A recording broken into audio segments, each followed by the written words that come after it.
And we're back. What's going on? Gameanon. Welcome to the relaunch of the Gameanon podcast. Again. Ladies and gentlemen. I am Carl Houts. Joined with me is Gunnar M. Larson. Hey, buddy. How are you doing, sir? I'm doing good, man. And my dear friend Joel Cook. What's going on? It's been a while, and welcome to the relaunch. We're doing a different version. If you've never heard the show before, we do kind of a gaming-themed podcast, and all of the great things that come with it. And we did it for a couple years a while ago.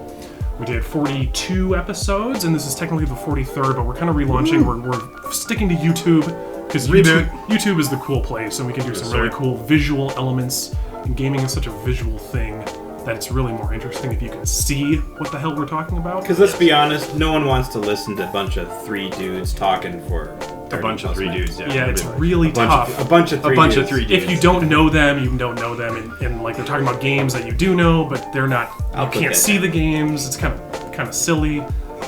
So anyway, we're going to be going into some of the games we played this past April of 2016. Past year. But first, before we go any further, this episode is brought to you in part by Wild Turkey, American Honey, and Hecker Shore. Yeah, some Vice. beer, Yes. A delicious German beer. So join us and join us in our drinks. Open up your favorite bottle of liqueur, spark your favorite bowl of Cocoa Pebbles, and enjoy. Yeah. All right, so to start it off, I think we're going to talk about a game that all three of us actually played over the last few weeks. I know I played several months ago, I think at the end of last year when this game was in alpha. We are talking about Blizzard's latest addition to their franchise. Their family. Overwatch. Yeah. What do you guys think so far? I mean, I loved it from what I played. I only played maybe like 30, 45 minutes or so. I know, Carl, you said you've played quite a bit, right? I've played probably 10 hours, maybe 12 hours of it. All right. And Gunnar, how much have you played? Only a couple hours. I've only been in the beta for the last couple weeks.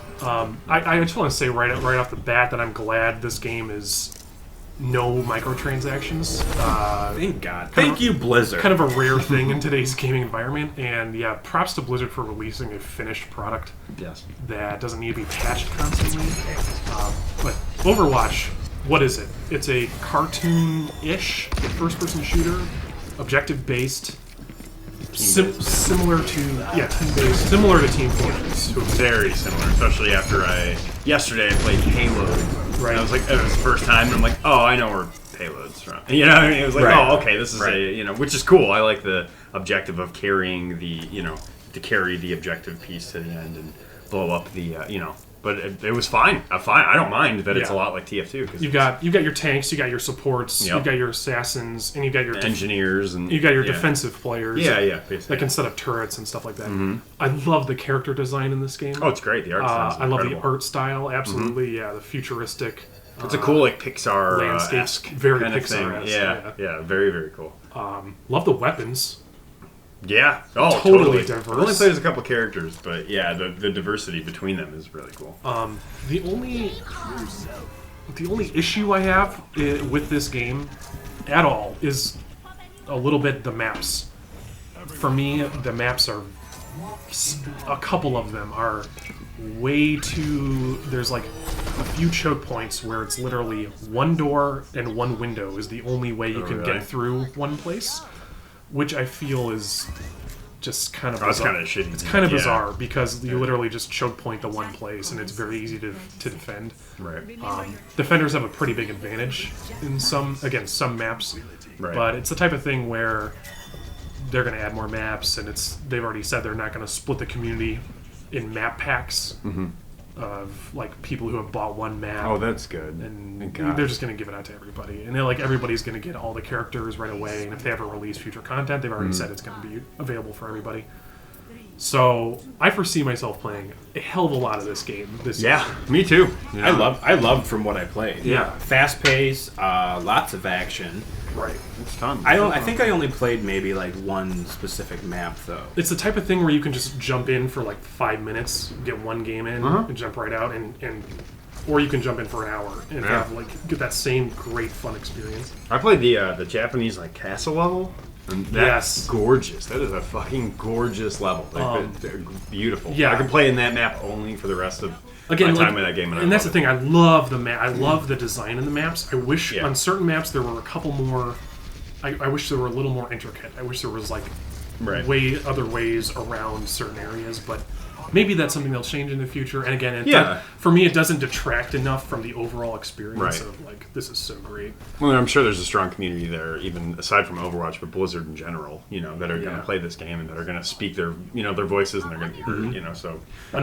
Well, I think it's really cool because this is Blizzard's first time launching a new franchise since StarCraft in 1998. Right. So this game sort of came off or from the dust. Remember Titan? A failed project. Titan. That we still don't know. They even came out with a recent video about it. Like, oh yeah, we all worked on this thing. It was for a long time. I think they never spoke about it at all. And then recently they recently dished the beat. I read that interview. But even in that interview, they didn't say like what it was at all. It's still kind of vague, but that's okay. That's okay. I understand Blizzard. So what I got from the interview is Titan became a really big fail. A lot of people just really fucked up. I don't know if they didn't try hard or whatever the issue was. So they scratched that, and over the last few years, I think it seems like they've been kind of hesitant to release anything else because they want to make sure it's perfect. Because there is a lot of critics about Titan, and it just didn't make the Blizzard image look that appealing or very good. Yeah, and we were talking before we started recording about replayability in games and how we feel cheated when we pay $60 for a game and then we play it for about a month or two and then we just never touch it again. I don't have time for that. I need a game that I can go back to and not have to completely relearn because last week there is a DLC patch or whatever. This game you can come back to anytime. You come back to a year later, you still want to unlocked everything in the game. The amount of unlocks per character is massive. Yeah. And I love that about it. I love that. So I didn't play enough of it, but you have access to every character available right away. Right away. And I would assume that will carry over to the I hope so. Final release, right? Oh yeah. That just seems like that's the style of game it is. Just like with Team Fortress, I mean, you can choose absolutely any character out there. The leveling up feels great. Getting a loot box when you level up, awesome. Get some random skins, random paints, sprays, emotes. There's just a lot of cool things, a lot of like hidden things in that game. So originally we praised Blizzard for not having any microtransactions. Do you think that for those skins that you're unlocking, can you see that they may open up some sort of marketplace like Team Fortress has in the future? It's possible, but not likely. The one thing they are doing is they're giving away about 4 of them for a pre-order, digital pre-order bonus. Cool. Like the loot boxes? They're giving 4 away. No. If you pre-ordered the game before release, you get 4 special skins. Oh, okay. And I think you can. I actually think you can. Yeah, I'd have to check, but I'm not sure if you can unlock them or if they're totally exclusive for pre-orders. But that's the only type of like store-based thing. Well, especially now that they're on Xbox One and this is their first. Well, besides Diablo. And StarCraft 64. And StarCraft, and if we can never forget StarCraft 64. We should, but this is their one of their more recent forays into consoles, and I'm sure they're all buddy-buddy with GameStop and all that. You know what I mean? They're going to have those deals at whatever. The one bizarre thing is that they are not releasing on Mac. They're away. Really? Oh, really? Yeah. Wow. You can't. Well, that's fine, because anyone that calls himself a gamer and plays on Joel, just be careful right now. We don't need to make anybody angry. Well, anyway, they should be. They're probably already angry because they can't play their video games. Right. Yeah. But anyway, all right. Moving on. Other game that you guys played recently, and I did not. Was looking. No. Are you talking about The Division? I am talking about The Division. I've never played The Division. All right, Joel. I don't play French Canadian Joel, tell us games. about your experience with The Division. You played with Zach, former guest of the show. All right, so this is a game we talked about. We were pretty excited about. It was one of my most anticipated games. Yeah. I didn't play it at all. Yeah, remember? It's exciting. It's okay. Well, now it's broken. What did you expect from a bunch of French Canadians? Coming from Ubisoft, I'd expect a broken game. No offense. Well, anyways, The Division. It's another branded Tom Clancy title because I feel Rest in peace. Rest in peace. We did an episode. We did, didn't we? In memory of him, I believe. Ubisoft is, the best thing that ever happened to Ubisoft, I think, was them earning the rights for Tom Clancy's name. So I have a feeling they're going to be slapping that on everything other than their foreheads for the next fucking 10, 15 years. Who knows? Anyways, so the Tom Clancy's The Division. Tom Clancy. Now, cool idea. Open world, shooter-based, Very cool. Good cover system you were telling me about. So the play style is very similar to Gears of War. So one thing that I really liked about the game is it was the first game that was released in quite a long time that wasn't zombie-based, because this was like end of the world setting, post-apocalyptica or whatever. But it was because of a smallpox outbreak, I believe it was. And that all started due to America's consumerism on Black Friday. Basically, someone put the smallpox, I think it was Russians, because of course it's the Russians, we hate the Russians. They put smallpox on these dollar bills, and it was just spread around the entire country during Black Friday. I'm already fucking angry with the plot. It's like just hitting me now, because I already knew the plot before you explained it. But so it's a fucking, right, I mean, before we like miscredit it, it's Ubi, I mean, I guess, or Ubi, whatever the fuck they call themselves. Ubisoft. So it's a Canadian, let's just put it under that umbrella, game that is basically, it's set in America, right? Set in America. Yeah. So what is it? Some like New York. Is it some metaphor for our fucking greed that it's all Probably. that it's going?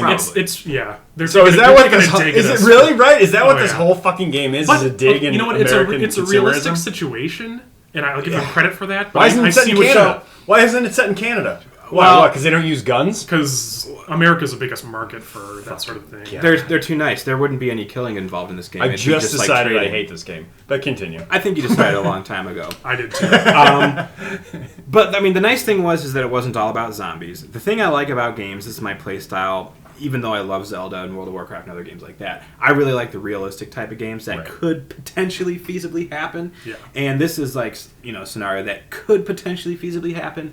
And I just really enjoyed it. The leveling was cool. Lots of violence, lots of shooting.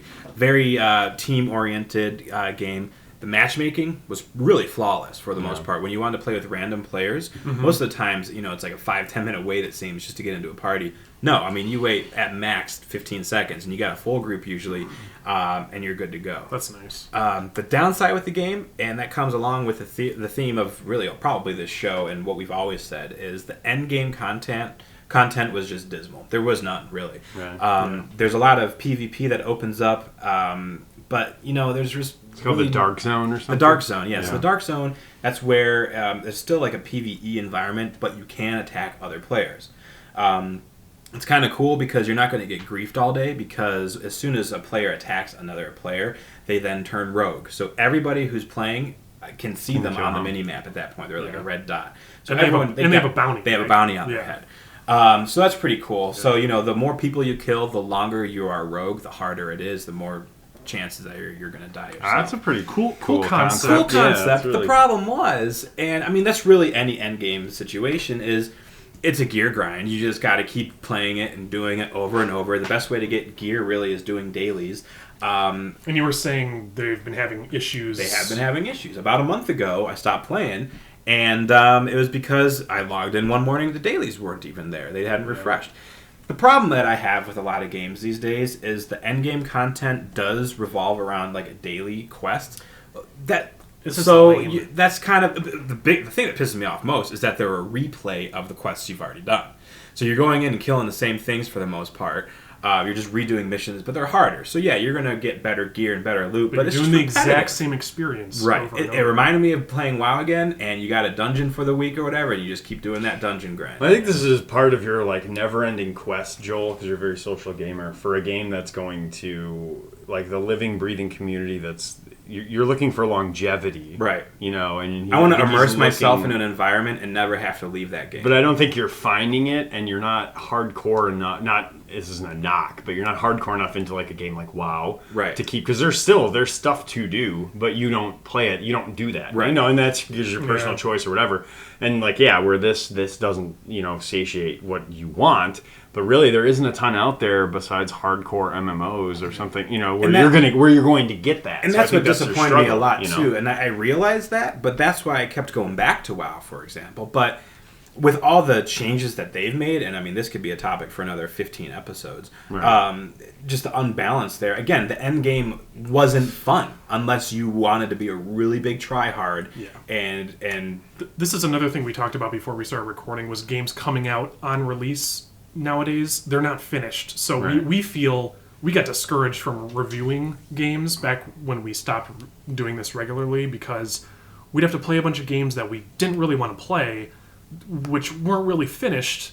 Right. And then we'd have to put a bunch of effort into it, and it got really kind of grating on. But that's not why we play games, you know. No, but unfortunately that's the state of the game now with certain titles. I mean, well, no, it's not for me. I'm done. You know, I didn't buy this game. And I didn't buy Fallout 4 on release because I know it's not fucking finished. Right.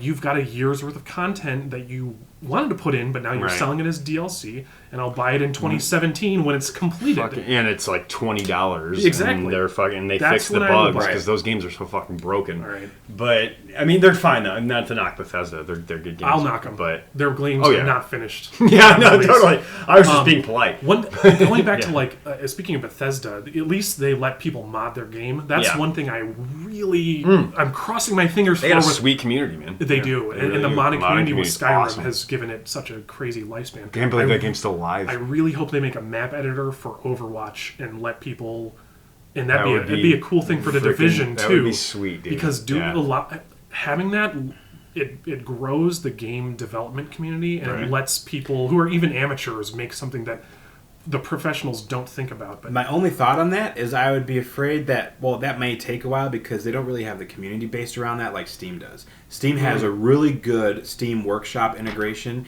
and they basically are saying, hey, develop stuff for our games, and you know. I was only thinking that because StarCraft has a really, really in-depth map editor, and it's possible that they could do this, but I don't think it's going to happen, but who knows? Well, I don't see it in a game like The Division. I mean, probably technically speaking, it'd probably be too hard. And this is more of an MMO, right? I mean, in the sense of it. So that would be a little bit harder. In Overwatch, I could see, because in TF2, I mean, just to call the apples and oranges or even compare them, TF2 also has a really cool modding community, and then I don't know that they really have map editors, but you can mess with stuff. I don't know. I don't get in that whole Gary's mod, the whole world of shit. But it'd be cool if they did do that, almost like StarCraft, where you could do that kind of offset from where it wouldn't be like ranked matches, or I don't know. Maybe that's how they could couple it with hey, there's user created maps, but they're not ranked or something. You know what I mean? You couldn't, but it would be really cool. Yeah, I miss that aspect. Halo has it, which is something that Halo's map editor is unbelievable. And it's so sad to not see that kind of stuff. I like that kind of stuff, and it's something that it was cool in like Time Crisis back in the day, or not Time Splitters. And other games that you don't see anymore. Time Splitters totally did, dude. Oh my It's sick, man. But you don't see it anymore. It's sad. So I think you don't see it because once a game developer gives that ability for customization like that, they lose complete control of the game. Because then they can charge now. Now that we'll create the map and we'll make you pay for it, whereas now it's like, hey, this guy created this really cool map. Let's play on there for 30 hours. Games on Steam that have a good workshop presence will not have a lot of paid DLC because there's free content out there that the gaming community can do. You give up some control, but you also expand the possibility to such a huge degree that you get that exposure as well. It's like the argument with illegal downloading, where it's like, there is a downside, but there's also a good side to it. It's kind of a free marketing. Anyway, what do you guys think about us taking a quick break? We'll gather our thoughts, then come back for another short segment. Sounds good, buddy. Cool. We'll be back. Keep on Gameanon. We're back, and Gunnar Larson's going to talk to us about Dark Souls. Dark Souls. Now, this is a game that Gunnar said, Joel, I really want to record you playing this game. I still want to see you play it. So right off the get-go, I knew that this game probably wasn't for me. No. What's it all about? It's You're playing Dark Souls 3? I'm playing 3, and I have 1. The video footage you're probably going to see on the YouTube video is going to be of 1. I'm having some problems with my boner, my Xbox boner. Excuse me? My X boner. Okay. And I don't have erectile dysfunction. Sorry about that, Amanda. This is a PG. Oh, I apologize. So I'm having a problem on that end. So what's the problem on the boner? The boner, well, I'm trying to stream to my Twitch. Is it not hard enough? Because I hear Dark Souls is really hard. It is really hard. No, my Dark Souls is real hard, real stiff. It really is. But like real veiny too. But I think it's Twitch's end. I think there's some sort of problem. It's not streaming, so I can't. Because then I can stream to Twitch, and then it can save to YouTube, and then you can steal it and do all that. But anyway, I don't know. Just Google Dark Souls 3 and you'll know what I'm talking about. People, it's a pretty big fucking small game. Not many people have heard about it. Yeah, so give it a Google. You'll find out. It's an indie title, right? Well, really dude, you know what? I'm so glad that like Bloodborne and Dark Souls is popular. I don't know how it's popular because it's so difficult. Yeah, it is. I don't. It's so punishing, but it's also so rewarding when you do something. Correctly. Well, I saw a really awesome. What was it? An interview or something from like one of the creators or something, and he said that the game isn't made. It's not made like obviously the odds are stacked against you, but it's not made to be difficult. It's made for you to persevere and for you to win. It really is. It is truly engineered, all of it, for you to succeed. But I mean, it's just flooded with the difficulty. Succeeding. No, you don't. I know you don't, but. It's with the method. It's with the practice and everything that you learn. Like I was saying, you have to like a good strategy is you have to study your opponents and you have to farm up small guys to get their souls. Yeah, you get the souls and you have to spend those intelligently. That'll level up your character. Right. But there's always a way though too. They always say there always is a way. Even if like you're facing a boss that you maybe should have a better weapon or you should have a better the mechanics are set up that you still could beat this guy. Okay, so maybe you could get him in a few less strikes if you had a more powerful weapon, but you could also, if you had a really shitty weapon and really bad armor, you could still beat him. You just got to be on point with your dodging and everything else. It's set up for you to succeed. It just doesn't seem like it. Now, I tried, my first foray into this series was Bloodborne. It's a shame, too. And Dark Souls is so different. I liked the game. I love the visual elements. Gorgeous. And dark gothic God, game. you I love it. cannot...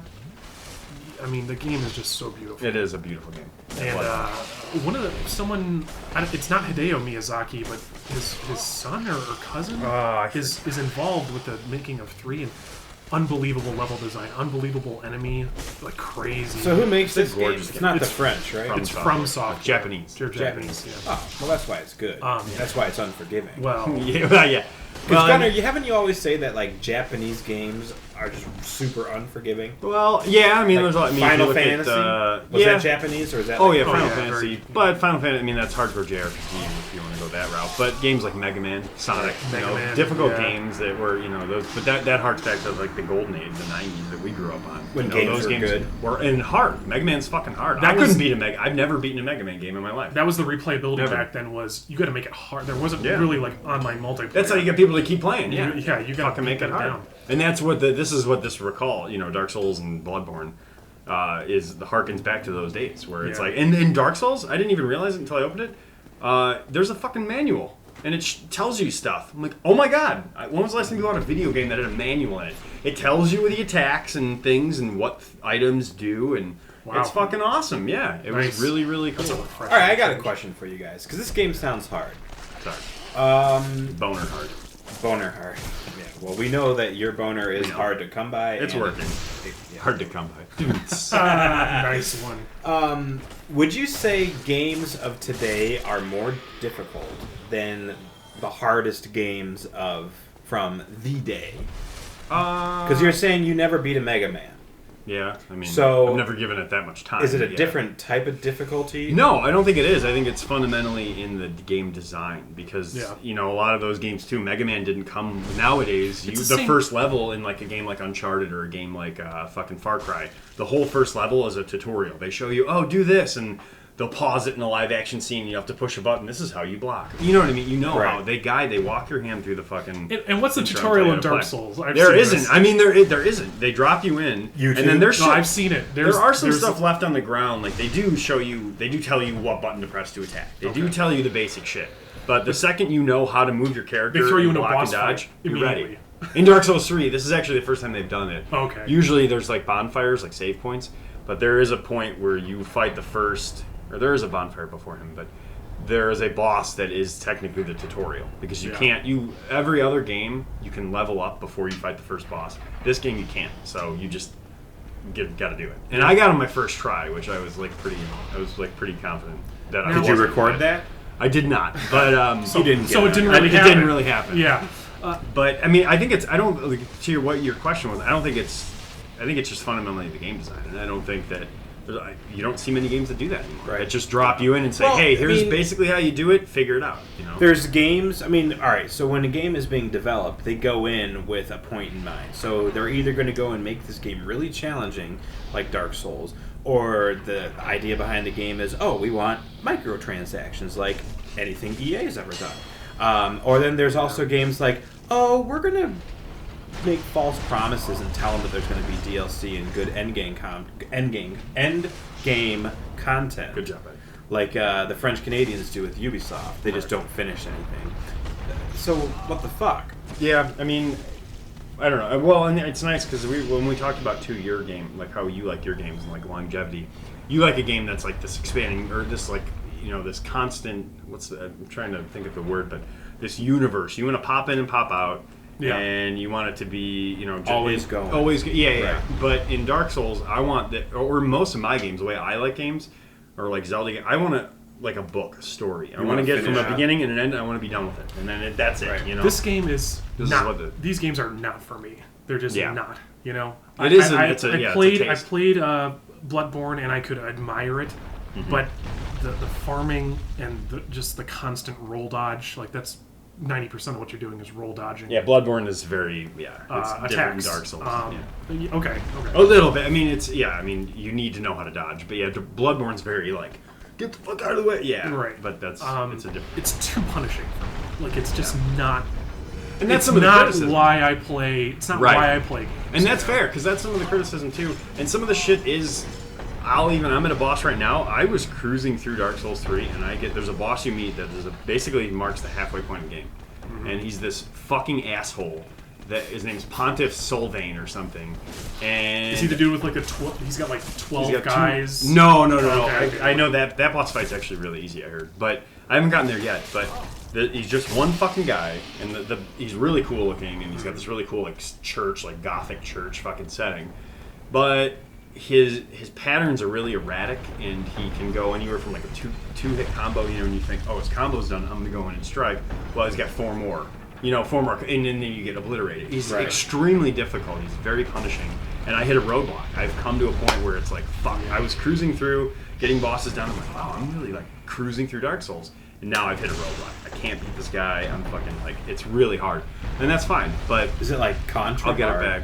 So now you have to go basically farm up and build up a better, like overscale him basically for farming. That's one option. I mean, that's a nice part about these games too. I could go that route, but it would take me fucking forever. And granted, though, I'm in the area that's around him. The enemies that are around him, like before you get into his room, reward you with a ton of souls. So you could farm up pretty well. But obviously, like any RPG, the higher you get, the more XP. So eventually, I would plateau. Right. But those enemies too are almost as punishing as he is. So it's a very hard area, and from the checkpoint to him, it's easier just to run right fucking to him and just try him. And if you get it, you get it. If you don't, just try again. But I mean, it's a roadblock. But I know eventually I'll overcome, and eventually I'll. I found this is the type of game that I really enjoy watching Let's Plays of, and that I would never buy this game. Right. Oh, they're so fun to watch, and it's like I watched someone beat him, and the guy was like so heroic, and after like 5 times, he finally did it, and it was like really cool to watch. Yeah. And then I went home and I tried to replicate it, and I failed miserably.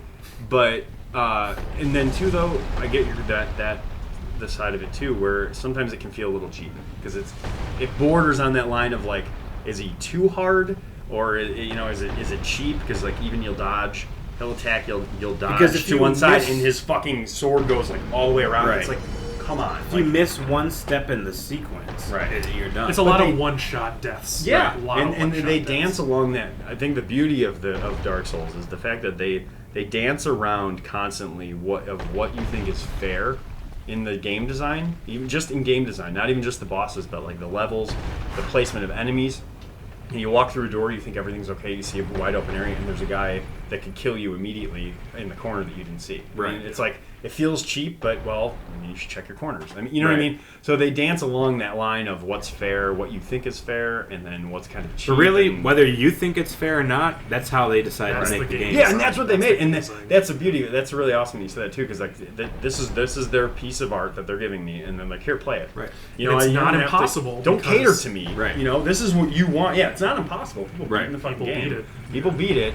This is their piece of work, and they're giving it to you, and they're saying, here it is. Enjoy it for what it is. And I think that's why it's really important to know your style of game. Like, know what you enjoy. Right. And do a little bit of research before you buy that game, because, like, I think all of us has come get victim to it every now and then, is we'll spend that $60 and it's like, oh, this really wasn't anything like we had hoped. Yeah. We should have probably listened to Gameanon or someone like that. Always listening and now, find out. I like that they added the end game. There is an end game PvP element to Dark Souls where and it's not even an end game. It's all fucking game. If you have your online on, yeah, exactly. If you choose can be invaded by other players and fucking raped. Now, now do you have to summon them to be invaded, or can they just come in? No, they can. If you're playing online, and like it typically depends though, because I don't want to get like too much into it, but like when you in this one, for example, there's something called you become embered, which it's a part of the storyline. Doesn't need to go into discussion, but when you die, you lose that, and there's items that restore it, and that's cool.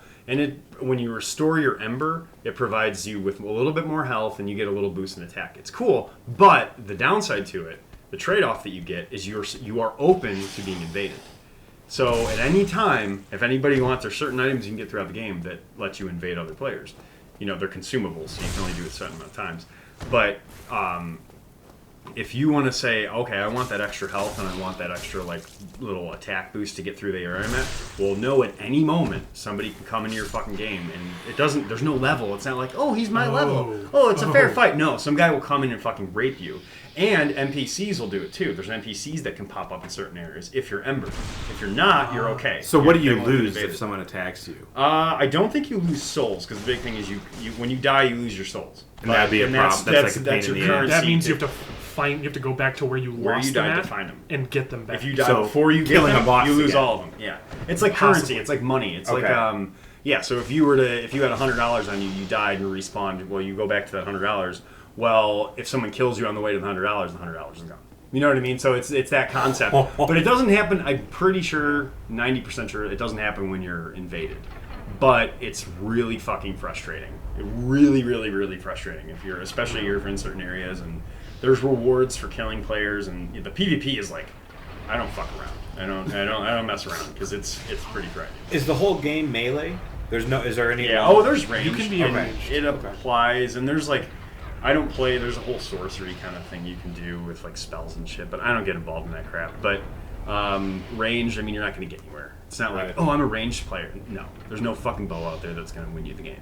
You need to get in there, slash a sword around, and kill a fucking guy. Grow a pair, get in there, and fucking, just do it. Yeah, you just got to fucking. You got the game. You might as well play it. So, Carl, good. I like this, and I like the game. Mm-hmm. I like watching the game.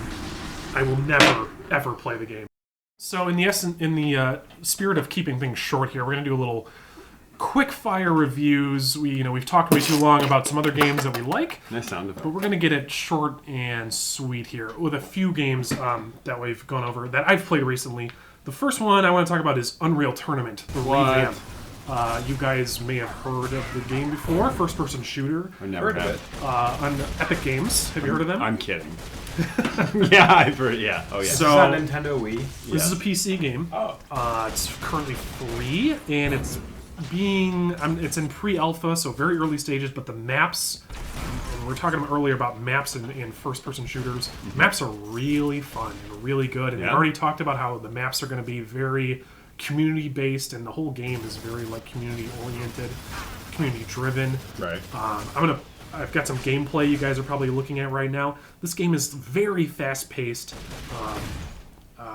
That's the grandfather of the Twitch shooter. Yeah, very Twitch-based. Yeah. Like Quake and Unreal were like the big things back in the day before Halo came out, competitive-wise. And they do maps well. They've done maps very well in the past.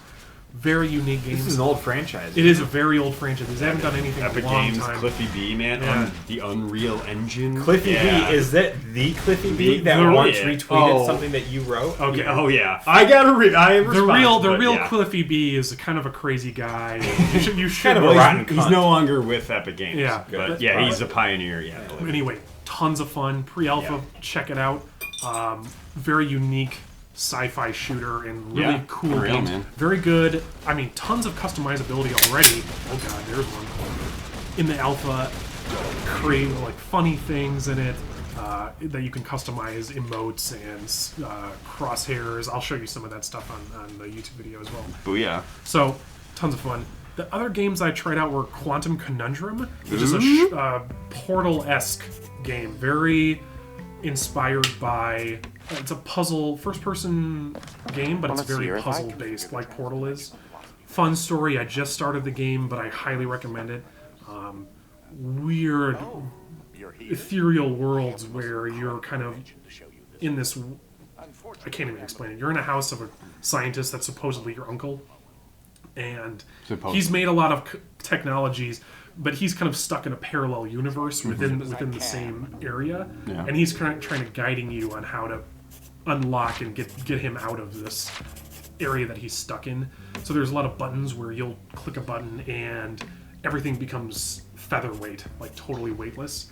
So you can kind of throw chairs and move the world around. It's not quite as mindfucky as Antichamber was, which I still need to go back and finish that game. That's game. You really liked that game. I love Antichamber. Episode 5 But or something. if you liked Portal at all, and if you tried, if you like puzzle-based games like that, definitely check out Quantum Conundrum.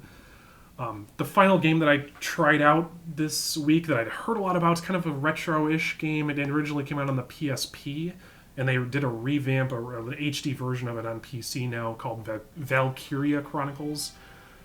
Turn-based, top-down strategy game, but there's also a lot of RPG elements. It's a slow-moving, story-based game where it's set in like a fantastical setting, but it's also very reminiscent of World War II era. Yes. Nothing fantasy-based. It's all guns, tanks, but fake countries, fake characters. Or made up, I should say, not, fake, kind of a bad word for that. But anyway, slow game, but I'm also always a big fan of Fire Emblem games where you have your phase, the enemy has their phase, and you've got kind of like a turn-based. Turn-based, but kind of like it's like take chess, but then put it in a digital setting. Make it more boring. I'm kidding. I'm kidding. Put a chessboard in a digital setting and give it some cool backstory and characters set in like a World War II-esque situation. I like the game, but for me right now, it's a very slow game. Like, if you want a good story, this is a great, it's like mini stories, and then you'll get some gameplay, and then back to story time, and then this and that. For me, it moves a little bit slowly, but I really, really liked the combat, and didn't seem dated at all. So I would highly recommend those games. Gunner, you've been playing a couple of games, short reviews on Stardew Valley. Tell me about that. You'll see some really quick. I wanted to mention Valkyria Chronicles. Oh, go ahead. This is a game that I actually have a pretty fond memory of. When in my old house in Wheaton, if you'll remember, I believe Zach saw me do it. I was playing that game. And I was enjoying myself, and then there came a point when I wasn't enjoying myself. Is this when you threw your PlayStation? The controller into I was the door? There for that. You were there for that, yeah. I was there for that. I got rage-inducing. I can't believe it. I took the PlayStation controller and I threw it at the door, and it left a hole in the door. There was a hole in the door for months. Oh my! It was a long time. Well, it's not a surprise. Right. Probably forever. They redid that house. Actually, So- gorgeous house now. Nice. Yeah, Say something about that. so fuck Valkyrie Chronicles, but I'm sure it's a great game. It gets but difficult. I hated it. So when it gets difficult. Yeah, it gets really Is that when difficult. you're playing as like little army characters? No. No, you're not No? little. You're like Oh, eventually never you go into a first person. That's though. we are soldiers. Yeah. So you'll get it's Yes. turn, but once one character gets a turn, you go into a first person view and Yeah. then move them and fire. Yeah. But you only have a certain amount of kind of energy, and that drains as you move, and then as you fire. And then when the energy's out, your turn's over, or you have to fire then. Right, exactly. Or you can save some, and then if you stop before a certain amount, then they'll be on guard for the enemy's turn, and then they'll fire at any enemy that comes near them. As Carl said, if you're into Fire Emblem and thinking, then it's a lot of fun. But if you're not, then don't. I try to think as little as possible. Yeah, then don't play it. Don't play it. Okay. Don't play it. But not to knock it. It's a good game. Strategy game. It's a great game. I can't believe you would not recommend it and then recommend Dark Souls. No, I would. No, it's a great game if you like thinking. But who likes thinking? And you like Fire Emblem. And if you like Fire Emblem, so there you go. If you like those two things, play it. Stardew Valley. Stardew Valley is pretty cool. You're probably seeing footage of it right now. It's basically like almost like the game, which we'll probably talk about next time. But that little game I recommended to you, it's almost like a Farmville kind of thing where you're literally on a fucking farm and you're trying to like raise your crops, but also at the same time you're in this little world called Stardew Valley. And it's also reminiscent of Minecraft, where they basically put you in this little world, and there's a whole town, and you can interact and marry and have children with the villagers, and obviously you can't. You can marry a man if you're a man, but you can't have a baby with that man. But it's a lot of farming. I think it would be kind of up your alley, Joel. I like farms. And he bought. Did you not buy... Oh, no, you bought... I mean, there's all those sim games. I bought, Euro Truck Simulator, Euro Bus Simulator, Euro Ship Simulator. You own those Farm games. Simulator. It's pretty incredible. And now I'm not really sold on this, even though I've never heard anything. Or hundreds of thousands of fans will quote me if I'm wrong. Mm-hmm. Now, I may be confusing this with Undertale, which is a completely other indie smash hit. But I believe, which as I'm saying it now, I realize that I'm wrong. So I'm not even going to say the statement. So, okay. Well, Undertale was made by one guy. So it was actually like a really big deal because he made the whole fucking soundtrack on a FX chip from a Sega Genesis, which is like super cool. And he made the whole game by himself. So that's really cool. Anyway, Stardew Valley though, I don't know. It's kind of that thing that we were talking about with like, it's not a social game because he's just adding co-op.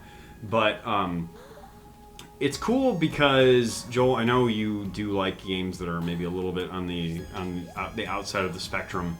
And farming, what are you saying? I'm surprised. Well, like you'll play things that other people that don't play. Don't like, do you like harvesting blueberries? Sure, why not? Yeah, dude. Well, you can harvest blueberries, and you can also marry the like cute blonde in the town, and then you can go to like this crazy mine. That's like this like dungeon, and you can get through the levels of the dungeon and get cool ore and make weapons. And this sounds like Animal Crossing. It's kind of like it's like Animal Crossing, Minecraft, and Terraria kind of had a baby, and that's what you get. And it's like really interesting. And there's like a surprising amount of like depth in the dialogue within the characters, and it's just a really, I don't know. I've been like, before Dark Souls consumed me.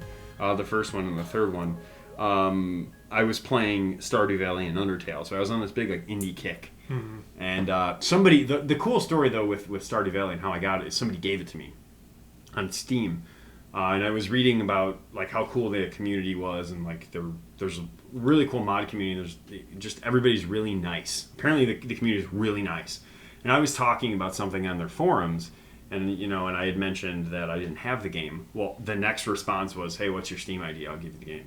$15 game. Somebody just messaged me, hey. So you're saying there's randomly nice people on the internet? There are people on the internet that are nice.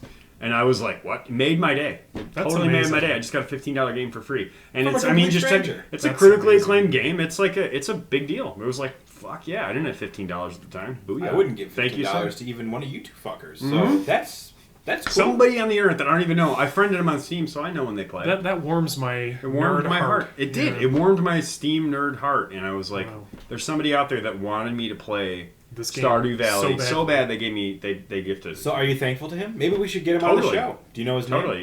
Yeah, I do. We'll put his name in. We'll put his Steam ID in the description. We'll do it. Yeah. I was literally donated a game. And we'll bombard him with friend requests. The soundtrack's fucking incredible. It really is good. It's really, really good. That's nice. Yeah, it's a fun, like, pleasant game where you can just kind of sit and farm and fish and do your own thing, and like it's like farming. There's seasons that certain crops make more profit. I mean, it gets in depth, man. It's fun. Huh. So you're saying that I can like accomplish real world problems in the comfort of my own studio? Yeah, you make a farm. You make an empire without having to move. I can make a farm. Yeah, dude, it's awesome. Wow, it's super sweet. So this like brings Farmville to a whole new level. Yeah. Oh yeah, totally. Yeah, I'm not completely sold, but I will check this out based on your Stardew Valley is legit, man. All right, it's a cult classic. I'm down. Well, folks, there it is. This was episode 43. Hope you enjoyed it. I hope you something did. Hope you liked it. I hope you liked it. I hope you subscribed to it. I hope you thumbs upped it. Thumbs upped it. That's what it is. YouTube, yeah, send a like. Give me the old thumb up. Samson's listening to Rainbow in the Dark by Dio. So shout out to Samson, not a fan of Dio. We're cutting this out. What is this song? Holy Diver? You should play it. In the Dark. Oh, Jesus. No, we're not going to play that. No, copyright material. Copyright infringement. Let's cut before we get sued. All right, boys. All right. Time to go. We'll be back Later. next month, maybe. Maybe. We're going to come back. We'll be back sometime. Within the year. Keep on. Gameanon.